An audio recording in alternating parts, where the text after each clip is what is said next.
ನಮಸ್ಕಾರ ಗೆಳೆಯರಿ, stock market Kannada ಚಾನಲ್ಗೆ ಸ್ವಾಗತ ಸುಸ್ವಾಗತ. ಗೆಳೆಯರಿ, ವಿಡಿಯೋದಲ್ಲಿ ಇವತ್ತಿನ ನಮ್ಮ ಮಾರ್ಕೆಟ್ ಪರ್ಫಾರ್ಮೆನ್ಸ್ ಜೊತೆಗೆ ಹಲವಾರು ಇಂಡಿವಿಜುವಲ್ ಸ್ಟಾಕ್ ಗಳಿಗೆ ಸಂಬಂಧಪಟ್ಟಂತಹ ಅಪ್ಡೇಟ್ ಗಳನ್ನ ತಿಳ್ಕೊಳ್ಳುವಂತ ಪ್ರಯತ್ನವನ್ನು ಮಾಡೋಣ. ಮಾರ್ನಿಂಗ್ ವಿಡಿಯೋದಲ್ಲಿ ಹಲವು ಅಪ್ಡೇಟ್ ಗಳನ್ನ ಕೊಟ್ಟಿದ್ದೆ, ಅವುಗಳ ಪರ್ಫಾರ್ಮೆನ್ಸ್ ಅನ್ನ ಅಬ್ಸರ್ವ್ ಮಾಡಿದಿರಿ ಅನ್ಕೊಳ್ತೀನಿ. ಇವತ್ತು ಡ್ಯೂರಿಂಗ್ ದ ಮಾರ್ಕೆಟ್ ಕೂಡ ಹಲವು ಅಪ್ಡೇಟ್ ಗಳು ಬಂದಿದ್ದಾವೆ, ಅವುಗಳನ್ನ ತಿಳ್ಕೊಳ್ಳೋಣ. ಗೆಳೆಯರಿ, ಮುಂದುವರೆ ಮುಂಚೆ ಡಿಸ್ಕ್ಲೇಮರ್ ಕೊಡ್ಲಿಕ್ಕೆ ಇಷ್ಟಪಡ್ತೀನಿ. ಇಲ್ಲಿ ಕವರ್ ಮಾಡ್ತಿರುವಂತ ಯಾವುದೇ ಸ್ಟಾಕ್ ಅನ್ನು ಕೂಡ ರೆಕಮೆಂಡ್ ಮಾಡ್ತಿಲ್ಲ. ನೀವು ಫರ್ದರ್ ಸ್ಟಡಿ ಮಾಡಿ ಡಿಸಿಷನ್ ತಗೊಳ್ಬಹುದು. ಆಸ್ ಎ ಎಜುಕೇಶನಲ್ ಪರ್ಪಸ್ ನನ್ನ ವಿಡಿಯೋ ನಿಮ್ಮ ಮುಂದೆ ತರ್ತಾ ಇದ್ದೀನಿ. ಹಾಗೆ ನಮ್ಮ SMK ಗೆಳೆಯರ ಬಳಗ ಚಾನಲ್ ಅಲ್ಲಿ ಇವತ್ತು ಪಾರ್ಟ್ 2 ವಿಡಿಯೋ ಅಪ್ಲೋಡ್ ಆಗಿದೆ. ಇಲ್ಲಿವರೆಗೂ ನೋಡಿಲ್ಲ ಅಂತ ಅಂದ್ರೆ ನೋಡಿ, ಚಾನಲ್ ಗೆ ವಿಸಿಟ್ ಮಾಡಿ. ಹಾಗೆ ಈ ಚಾನಲ್ ನ ಲಿಂಕ್ ನಮ್ಮ ಕಮ್ಯುನಿಟಿ ಟ್ಯಾಬ್ ಅಲ್ಲಿ ಸಿಗುತ್ತೆ. ಇಲ್ಲಿವರೆಗೂ ನೋಡಿಲ್ಲ ಅಂತಂದ್ರೆ ಇಲ್ಲಿದೆ ಲಿಂಕ್, ನೋಡಬಹುದು. ಏನು ಇವತ್ತಿನ ಮಾರ್ಕೆಟ್ ಕಡೆ ಬಂದ್ರೆ ಮೊದಲಿಗೆ ನಿಫ್ಟಿ 50 ಪರ್ಫಾರ್ಮೆನ್ಸ್ ಅನ್ನು ನೋಡಿದರೆ ನಿಫ್ಟಿಯಲ್ಲಿ ನೋಡಬಹುದು 44 ಪಾಯಿಂಟ್ಸ್ ಅಥವಾ 0.18% ಡೌನ್ ಪರ್ಫಾರ್ಮೆನ್ಸ್ ಇವತ್ತು ನೋಡ್ಲಿಕ್ಕೆ ಸಿಕ್ಕಿದೆ. ಹೈಲಿ ವೋಲಟೈಲ್ ಸೆಷನ್ ಬಂದಿದೆ. ಫ್ಲಾಟಿಶ್ ಆಗಿ ಓಪನ್ ಆಗಿದೆ, ಆನಂತರ ಡೌನ್ ಆಗಿದೆ, ಮತ್ತೆ ಒಂದಷ್ಟು ರಿಕವರಿ ನೋಡ್ಲಿಕ್ಕೆ ಸಿಕ್ಕಿದೆ. ಬಟ್ ಮಧ್ಯಾಹ್ನದ ನಂತರ ಅಗೇನ್ ನೋಡಬಹುದು ಒಂದಷ್ಟು ಡೌನ್ ಫಾಲ್ ಕೂಡ ನೋಡ್ಲಿಕ್ಕೆ ಸಿಕ್ಕಿದೆ. ಹೈಲಿ ವೋಲಟೈಲ್ ಪರ್ಫಾರ್ಮೆನ್ಸ್ ನಮ್ಮ ನಿಫ್ಟಿ 50 ಇವತ್ತು ನೋಡ್ಲಿಕ್ಕೆ ಸಿಕ್ಕಿದೆ. ಇನ್ನು ಸೆನ್ಸೆಕ್ಸ್ ಕಡೆ ಬಂದ್ರೆ ಇಲ್ಲೂ ಕೂಡ 118 ಪಾಯಿಂಟ್ಸ್ ಅಥವಾ 0.15% ಡೌನ್ ಫಾಲ್ ಇದೆ. ಬಟ್ ಅಗೇನ್ ಇಲ್ಲೂ ಕೂಡ ವೋಲಟಿಲಿಟಿ ನೋಡ್ಲಿಕ್ಕೆ ಸಿಕ್ಕಿದೆ ಅಂತಾನೆ ಹೇಳ್ಬಹುದು. ಇನ್ನು ಬ್ರಾಡ್ ಮಾರ್ಕೆಟ್ ಇಂಡೈಸಸ್ ಯಾವ ರೀತಿ ಪರ್ಫಾರ್ಮ್ ಮಾಡಿದ್ವು ಅಂತ ನೋಡಿದ್ರೆ ನಿಫ್ಟಿ ನೆಕ್ಸ್ಟ್ 50 ನಲ್ಲಿ ನೋಡಬಹುದು 0.6% ಪಾಸಿಟಿವ್ ಪರ್ಫಾರ್ಮೆನ್ಸ್ ಇದೆ. ನಿಫ್ಟಿ 50 ಅಲ್ಲಿ ಒಂದಷ್ಟು ಡೌನ್ ಇದ್ರೂ ಕೂಡ ನೆಕ್ಸ್ಟ್ 50 ಚೆನ್ನಾಗಿ ಪರ್ಫಾರ್ಮ್ ಮಾಡಿದೆ. ಹಾಗೆ ನಿಫ್ಟಿ 100 ಅಲ್ಲಿ ಫ್ಲಾಟಿಶ್ ಪರ್ಫಾರ್ಮೆನ್ಸ್ ಇದೆ. ನಿಫ್ಟಿ 200 ಕೂಡ ಫ್ಲಾಟ್ ಪರ್ಫಾರ್ಮೆನ್ಸ್ ಅನ್ನ ಕೊಟ್ಟಿದೆ. ನಿಫ್ಟಿ 500 ಅಲ್ಲಿ 0.1% ಪಾಸಿಟಿವ್ ಇದೆ. ಮಿಡ್ ಕ್ಯಾಪ್ ಕಡೆ ಬಂದ್ರೆ 0.47% ಪಾಸಿಟಿವ್ ಪರ್ಫಾರ್ಮೆನ್ಸ್ ಇದೆ. ಮಿಡ್ ಕ್ಯಾಪ್ 100 ಅಲ್ಲಿ 0.44% ಪಾಸಿಟಿವ್ ಇದೆ. ಮಿಡ್ ಕ್ಯಾಪ್ 115 ಅಲ್ಲಿ 0.42% ಪಾಸಿಟಿವ್ ಇದೆ. Compare to large cap, mid cap ಅಲ್ಲಿ ಒಳ್ಳೆ ಪರ್ಫಾರ್ಮೆನ್ಸ್ ನೋಡ್ಲಿಕ್ಕೆ ಸಿಕ್ಕಿದೆ. ಇನ್ನು ಸ್ಮಾಲ್ ಕ್ಯಾಪ್ ಕಡೆ ಬಂದ್ರೆ ಸ್ಮಾಲ್ ಕ್ಯಾಪ್ 100 ಅಲ್ಲಿ 0.76% ಪಾಸಿಟಿವ್ ಇದೆ. ಸ್ಮಾಲ್ ಕ್ಯಾಪ್ 50 0.65% ಪಾಸಿಟಿವ್ ಇದೆ. ಸ್ಮಾಲ್ ಕ್ಯಾಪ್ 250 0.64% ಪಾಸಿಟಿವ್ ಇದೆ. ಸ್ಮಾಲ್ ಕ್ಯಾಪ್ ಅಲ್ಲೂ ಕೂಡ ತುಂಬಾ ಒಳ್ಳೆ ಪರ್ಫಾರ್ಮೆನ್ಸ್ ಇದೆ. Compare to large and mid cap, small cap ಅಲ್ಲಿ ಇವತ್ತು ಒಳ್ಳೆ ಪರ್ಫಾರ್ಮೆನ್ಸ್ ನೋಡ್ಲಿಕ್ಕೆ ಸಿಕ್ಕಿದೆ. ಬಹುಶಃ ಇವತ್ತು ತುಂಬಾ ಜನರ ಪೋರ್ಟ್ಫೋಲಿಯೋ ಪಾಸಿಟಿವ್ ಅಲ್ಲೇ ಕ್ಲೋಸಿಂಗ್ ಅನ್ನ ಕೊಟ್ಟಿರುವಂತಹ ಸಾಧ್ಯತೆಗಳು ಜಾಸ್ತಿ ಇದೆ. ಯಾಕೆಂತಂದ್ರೆ ಮಿಡ್ ಕ್ಯಾಪ್ ಹಾಗೂ ಸ್ಮಾಲ್ ಕ್ಯಾಪ್ ಅಲ್ಲಿ ಒಳ್ಳೆ ಪರ್ಫಾರ್ಮೆನ್ಸ್ ಇದೆ. ಇನ್ ಕೇಸ್ ನೀವು ಹೆಚ್ಚು ನಿಫ್ಟಿ 50 ಶೇರ್ ಗಳಲ್ಲಿ ಇನ್ವೆಸ್ಟ್ ಮಾಡಿದ್ರೆ ಸ್ವಲ್ಪ ನೆಗೆಟಿವ್ ಇರಬಹುದು. But mid cap small cap ಅಲ್ಲಿ ಇನ್ವೆಸ್ಟ್ ಮಾಡಿದ್ರೆ ಒಳ್ಳೆ ಪರ್ಫಾರ್ಮೆನ್ಸ್ ಅನ್ನು ನೋಡ್ಲಿಕ್ಕೆ ಸಿಕ್ಕಿರುವಂತ ಸಾಧ್ಯತೆಗಳಿದೆ. ಯಾಕಂದ್ರೆ ಮಿಡ್ ಕ್ಯಾಪ್ ಸ್ಮಾಲ್ ಕ್ಯಾಪ್ ಶೇರ್ಗಳು ತುಂಬಾ ಒಳ್ಳೆ ಪರ್ಫಾರ್ಮೆನ್ಸ್ ಅನ್ನೇ ಮಾಡಿದವೆ ಇವತ್ತು ಕೂಡ. ಇನ್ನು ಮೈಕ್ರೋ ಕ್ಯಾಪ್ ಕಡೆ ಬಂದ್ರೆ ಇಲ್ಲೂ ಕೂಡ 0.76% ಪಾಸಿಟಿವ್ ಪರ್ಫಾರ್ಮೆನ್ಸ್ ಇದೆ. ಮೈಕ್ರೋ ಕ್ಯಾಪ್ ಕೂಡ ತುಂಬಾ ಒಳ್ಳೆ ಪರ್ಫಾರ್ಮೆನ್ಸ್ ಅನ್ನೇ ಮಾಡಿದೆ. ಓವರ್ ಆಲ್ ನಿಫ್ಟಿ 50 ಅಲ್ಲಿ ಮಾತ್ರ ಸ್ವಲ್ಪ ಡೌನ್ ಬಂತು. ಅದನ್ನ ಬಿಟ್ರೆ ನೆಕ್ಸ್ಟ್ 50 ಹಾಗೂ mid cap and small cap ಶೇರ್ಗಳು ತುಂಬಾ ಒಳ್ಳೆ ಪರ್ಫಾರ್ಮೆನ್ಸ್ ಅನ್ನೇ ಮಾಡಿದವೆ. ಇನ್ನು ಸೆಕ್ಟೋರಲ್ ಇಂಡೈಸಸ್ ಗಳು ಯಾವ ರೀತಿ ಪರ್ಫಾರ್ಮ್ ಮಾಡಿದ್ವು ಅಂತ ನೋಡಿದ್ರೆ ನಿಫ್ಟಿ ಬ್ಯಾಂಕ್ ಅಲ್ಲಿ 0.14% ಪಾಸಿಟಿವ್ ಇದೆ. ಫೈನಾನ್ಷಿಯಲ್ ಸರ್ವಿಸಸ್ 0.11% ಪಾಸಿಟಿವ್ ಅಲ್ಲಿ ಕ್ಲೋಸಿಂಗ್ ಅನ್ನ ಕೊಟ್ಟಿದೆ. ಸ್ಲೈಟ್ಲಿ ಅಪ್ ಆಗಿದೆ ಫೈನಾನ್ಷಿಯಲ್ ಸರ್ವಿಸಸ್ ಅಂಡ್ ಬ್ಯಾಂಕಿಂಗ್. ಆಟೋದಲ್ಲಿ ಒಂದಷ್ಟು ನೆಗೆಟಿವ್ ಪರ್ಫಾರ್ಮೆನ್ಸ್ ಇದೆ, 0.39% ಡೌನ್ ಇದೆ. FMCG ಫ್ಲಾಟ್ ಪರ್ಫಾರ್ಮೆನ್ಸ್ ಅನ್ನ ಕೊಟ್ಟಿದೆ.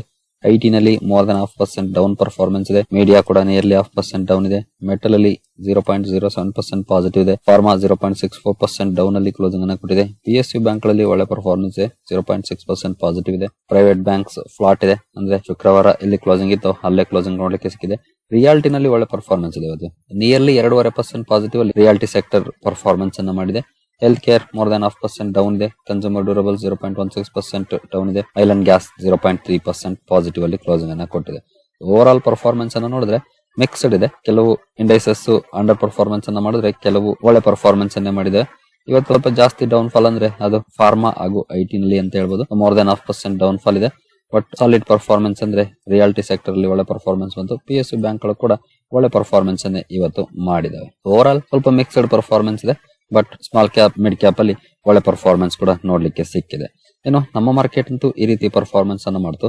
ಗ್ಲೋಬಲ್ ಮಾರ್ಕೆಟ್ಸ್ ಯಾವ ರೀತಿ ಟ್ರೇಡ್ ಆಗಿದ್ದಾವೆ ಅಂತ ಒಂದ್ಸಲ ನೋಡೋದಾದ್ರೆ ಯುರೋಪಿಯನ್ ಮಾರ್ಕೆಟ್ಸ್ ನೋಡಬಹುದು ಪಾಸಿಟಿವ್ ಅಲ್ಲೇ ಇದೆ. ಹಲವು ಮಾರ್ಕೆಟ್ಸ್ ಒಳ್ಳೆ ಪರ್ಫಾರ್ಮೆನ್ಸ್ ಅನ್ನ ಮಾಡ್ತಿದ್ದೇವೆ ಅಂತಾನೆ ಹೇಳ್ಬೋದು. ಇವತ್ತು ನೋಡಬಹುದು 0.45, 0.07, 1.27, 0.87 ಈ ರೀತಿ ಪರ್ಫಾರ್ಮೆನ್ಸ್ ಅನ್ನ ಮಾಡ್ತಿದ್ದೇವೆ. ಇನ್ನು ಕೆಳಗಡೆ ಬಂದ್ರೆ ರಷ್ಯನ್ ಮಾರ್ಕೆಟ್ ಸ್ವಲ್ಪ ಡೌನ್ ಇದೆ. ಇನ್ನು ಏಷ್ಯನ್ ಮಾರ್ಕೆಟ್ ಕೆಳಗಡೆ ಬಂದ್ರೆ ಇಲ್ಲೂ ಕೂಡ ಒಂದಷ್ಟು ಪಾಸಿಟಿವ್ ಪರ್ಫಾರ್ಮೆನ್ಸ್ ಇದೆ. ಒಟ್ಟಿನಲ್ಲಿ ಗ್ಲೋಬಲ್ ಕ್ಯೂಸ್ ಚೆನ್ನಾಗೇ ಇತ್ತು, ಅಲ್ಲೇನು ಅಂತ ನೆಗೆಟಿವ್ ಪರ್ಫಾರ್ಮೆನ್ಸ್ ಇರಲಿಲ್ಲ. ಬಟ್ ನಮ್ಮ ಮಾರ್ಕೆಟ್ ಅಲ್ಲಿ ಹೆಡ್ಲೈನ್ ಇಂಡೈಸಸ್ ಗಳಲ್ಲಿ ಸ್ವಲ್ಪ ಡೌನ್ ಫಾಲ್ ಇದೆ. But small cap mid cap ಶೇರ್ಗಳಲ್ಲಿ ಒಳ್ಳೆ ಪರ್ಫಾರ್ಮೆನ್ಸ್ ನೋಡ್ಲಿಕ್ಕೆ ಸಿಕ್ಕಿದೆ. ಇನ್ನು ಇಂಡಿವಿಜುವಲ್ ಸ್ಟಾಕ್ ಗಳ ಕಡೆ ನಾವು ಬರೆದರೆ ಗ್ರೀವ್ಸ್ ಕಾಟನ್ ಲಿಮಿಟೆಡ್ ಇವತ್ತು ಫೋಕಸ್ ಅಲ್ಲಿತ್ತು. ಕಾರಣ ಕಂಪನಿ ಗ್ರೀವ್ಸ್ ಫೈನಾನ್ಸ್ ಅಲ್ಲಿ 22 ಕೋಟಿ ಇನ್ವೆಸ್ಟ್ ಮಾಡುವಂತ ಪ್ಲಾನ್ ಅನ್ನು ಅನೌನ್ಸ್ ಮಾಡಿತ್ತು. ಈ ಅನೌನ್ಸ್ಮೆಂಟ್ ನ ಕಾರಣಕ್ಕೆ ಸ್ಟಾಕ್ ಫೋಕಸ್ ಅಲ್ಲಿತ್ತು. ಸ್ಟಾಕ್ ಅಲ್ಲಿ ಒಳ್ಳೆ ಪರ್ಫಾರ್ಮೆನ್ಸ್ ಕೂಡ ಬಂದಿದೆ. ನಿಯರ್ಲಿ 3.5% ಅಪ್ ಅಲ್ಲಿ ಗ್ರೀವ್ಸ್ ಕಾಟನ್ ಲಿಮಿಟೆಡ್ ಇವತ್ತು ಕ್ಲೋಸಿಂಗ್ ಅನ್ನ ಕೊಟ್ಟಿದೆ. ಇದು ಕೂಡ ಆಟೋ ಇಂಡಸ್ಟ್ರಿಯಲ್ಲಿ ಕಾಂಟ್ರಿಬ್ಯೂಷನ್ ಮಾಡುವಂತ ಕಂಪನಿ. ನಿಮಗೆ ಗೊತ್ತಿರಬಹುದು EV ಸೆಕ್ಟರ್ ಅಲ್ಲೂ ಕೂಡ ಕಾಂಟ್ರಿಬ್ಯೂಷನ್ ಮಾಡುತ್ತೆ ಗ್ರೀವ್ಸ್ ಕಾಟನ್ ಲಿಮಿಟೆಡ್.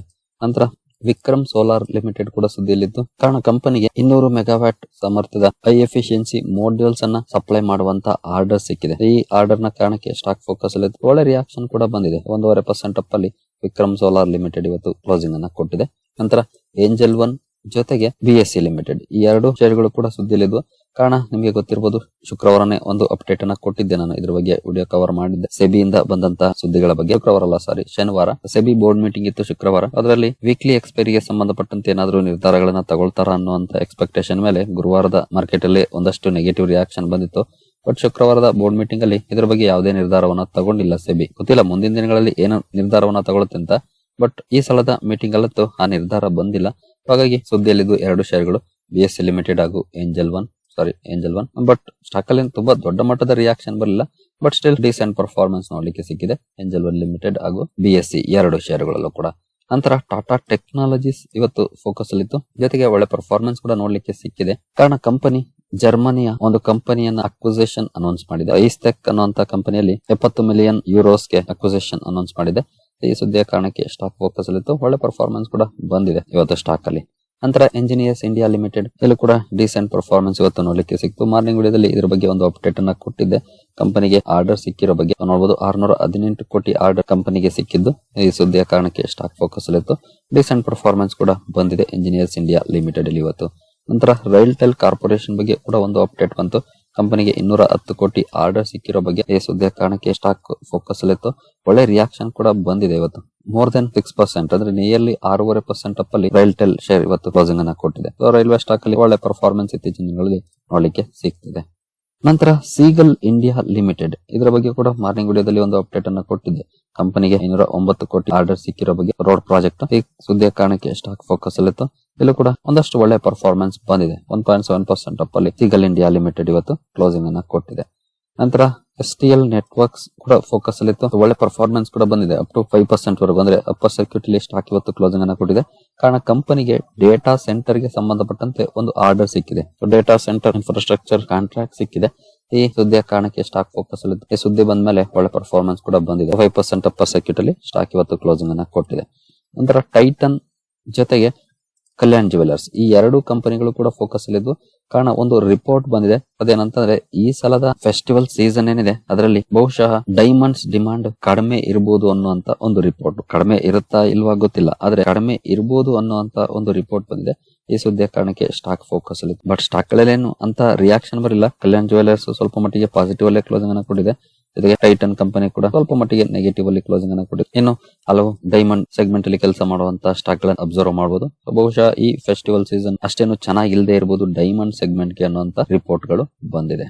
ಇನ್ನು KRBL ಶೇರ್ ಸುದ್ದಿಯಲ್ಲಿತ್ತು. ಮಾರ್ನಿಂಗ್ ವಿಡಿಯೋದಲ್ಲಿ ಇದ್ರ ಬಗ್ಗೆ ಅಪ್ಡೇಟ್ ಅನ್ನ ಕೊಟ್ಟಿದೆ. ಆಕ್ಚುಲಿ ಸಪರೇಟ್ ವಿಡಿಯೋ ಕವರ್ ಮಾಡೋಣ ಅಂತ ಅನ್ಕೊಂಡೆ, ಬಟ್ ಇವತ್ತು ಸ್ವಲ್ಪ ಜರ್ನಿಯಲ್ಲಿ ಇದ್ದೀನಿ, ಹಾಗಾಗಿ ಕವರ್ ಮಾಡಕ್ ಆಗ್ತಾ ಇಲ್ಲ. ಆಲ್ಮೋಸ್ಟ್ 9.5% ಡೌನ್ ಅಲ್ಲಿ ಸ್ಟಾಕ್ ಇವತ್ತು ಕ್ಲೋಸಿಂಗ್ ಅನ್ನ ಕೊಟ್ಟಿದೆ. ಅದಕ್ಕೆ ಪ್ರಮುಖ ಕಾರಣ ಅಂತಂದ್ರೆ ಕಂಪನಿ ಇಂಡಿಪೆಂಡೆಂಟ್ ಡೈರೆಕ್ಟರ್ ರಾಜೀನಾಮೆ ಕೊಟ್ಟಿರೋದು. ಜೊತೆಗೆ ಅವರು ಕೊಟ್ಟಿರುವಂತಹ ಕಾರಣ ಕೂಡ ಒಳ್ಳೇದಲ್ಲ. ಯಾಕಂದ್ರೆ ಕಂಪನಿಯ ಬಗ್ಗೆ ಕೆಲವೊಂದು ರೆಡ್ ಫ್ಲಾಗ್ಸ್ ಅನ್ನ ಇವರು ಹೇಳಿದ್ದಾರೆ. ಅನಿಲ್ ಕುಮಾರ್ ಚೌಧರಿ ಅವರು ನೋಡಬಹುದು. ಸಪ್ರೆಸ್ಡ್ ಆರ್ ಸೈಡ್ ಲೈನ್ಡ್, ಅಂದ್ರೆ ನಮ್ಮ ಒಪಿನಿಯನ್ಸ್ ಅನ್ನು ವ್ಯಕ್ತಪಡಿಸಲಿಕ್ಕೆ ಬಿಡ್ತಾ ಇಲ್ಲ ಅಥವಾ ನಮ್ಮ ಒಪಿನಿಯನ್ಸ್ ಗೆ ಬೆಲೆ ಕೊಡ್ತಿಲ್ಲ. ಈ ರೀತಿಯ ಕಾರಣಗಳನ್ನ ಕೊಟ್ಟು ಇವರು ರಿಸೈನ್ ಮಾಡಿದ್ದಾರೆ. ಈ ಸುದ್ದಿಯ ಕಾರಣಕ್ಕೆ ಸ್ಟಾಕ್ ಫೋಕಸ್ ಅಲ್ಲಿತ್ತು. 9.5% ಡೌನ್ ಅಲ್ಲೂ ಕೂಡ ಸ್ಟಾಕ್ ಇವತ್ತು ಕ್ಲೋಸಿಂಗ್ ಅನ್ನ ಕೊಟ್ಟಿದೆ. ಸರಿ ಗೆಳೆಯರೆ, ಹಾಗೆ ಇನ್ ಕೇಸ್ ಇಲ್ಲಿವರೆಗೂ ನಮ್ಮ SMK ಗೆಳೆಯರ ಬಳಗದ ವಿಡಿಯೋ ನೋಡಿಲ್ಲ ಅಂತಂದ್ರೆ ನೋಡಿ, ಈಗಾಗಲೇ ಅಪ್ಲೋಡ್ ಆಗಿದೆ. ತುಂಬಾ ಜನ ನೋಡಿದ್ದೀರಿ ಕೂಡ. ಇವತ್ತು ಪಾರ್ಟ್ 2 ವಿಡಿಯೋ ಬಂದಿದೆ. ಪಾರ್ಟ್ 1 ಅಂತೂ ಶನಿವಾರನೇ ಬಂದಿತ್ತು, ಬಟ್ ಪಾರ್ಟ್ 2 ವಿಡಿಯೋ ಇವತ್ತು ಬಂದಿದೆ. ಇಲ್ಲಿವರೆಗೂ ನೋಡಿಲ್ಲ ಅಂದ್ರೆ ಒಂದ್ಸಲ ನೋಡಿ. ಸರಿ ಗೆಳೆಯರೆ, ಈ ಎಲ್ಲ ಅಪ್ಡೇಟ್ಸ್ ನಿಮಗೆ ಇಷ್ಟ ಆಗಿದೆ ಅನ್ಕೊಳ್ತೀನಿ. ಮುಂದಿನ ವಿಡಿಯೋದಲ್ಲಿ ಸಿಗೋಣ. ಇಲ್ಲಿವರೆಗೂ ಜೈ ಹಿಂದ್, ಜೈ ಕರ್ನಾಟಕ.